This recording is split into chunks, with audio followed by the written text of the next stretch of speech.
नमस्कार, मैं doctor Rohan Jahagirdar, MD psychiatry, practising psychiatrist in Poona. आज हम बात करेंगे डिमेंशिया या स्मृतिभ्रंश जिसको कहा जाता है उस बीमारी में। ये बीमारी ज्यादातर वयस्कर या सीनियर सिटीजन्स वृद्ध अवस्था में देखी जाती है।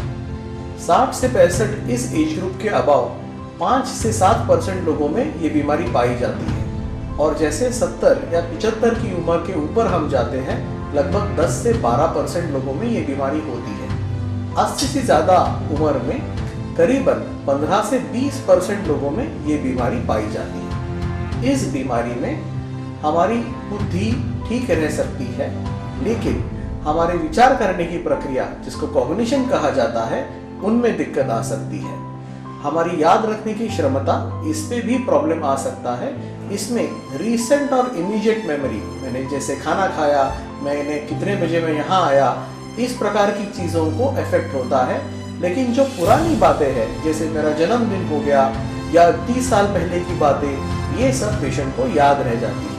इसके कारण ऐसा होता है कि पेशेंट के नातेवाईक या पेशेंट के रिलेटिव या पेशेंट के केयर टेकर्स, इनको बहुत बार ये भ्रम हो जाता है कि जो कि ये 30 साल पहले की बातें याद रख सकते हैं तो इनको मेमोरी या याद रखने की क्षमता में कोई दिक्कत नहीं है। इसमें अनेक प्रकार के डिमेंशिया होते हैं, जैसे dementia of Alzheimer type, vascular dementia, frontotemporal dementia. हर एक की विशिष्टताएं अलग है। जैसे अल्जाइमर डिमेंशिया में ज़्यादातर मेमोरी से रिलेटेड प्रॉब्लम्स होंगे।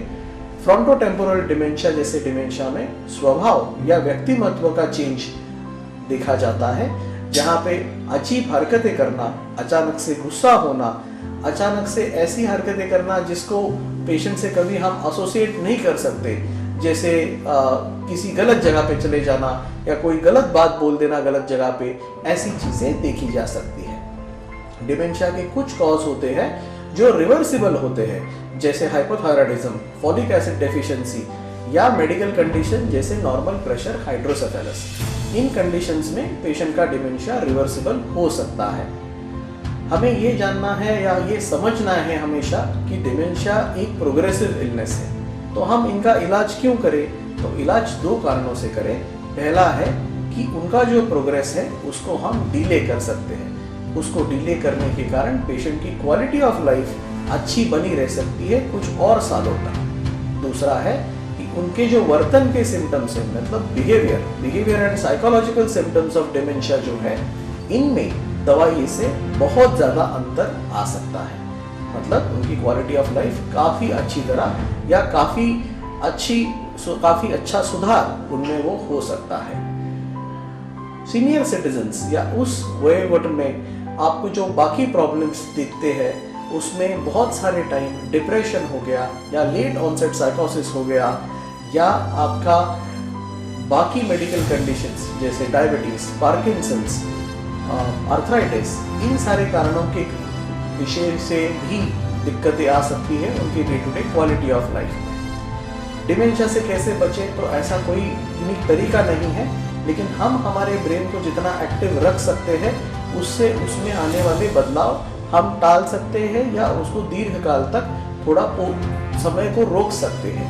आप अगर कोई भी पॉलिटिशियन देखेंगे या कोई भी बड़े साइंटिस्ट देखेंगे, ये सभी 70-75 उम्र तक बहुत एक्टिवली फंक्शंस कर रहे होते हैं।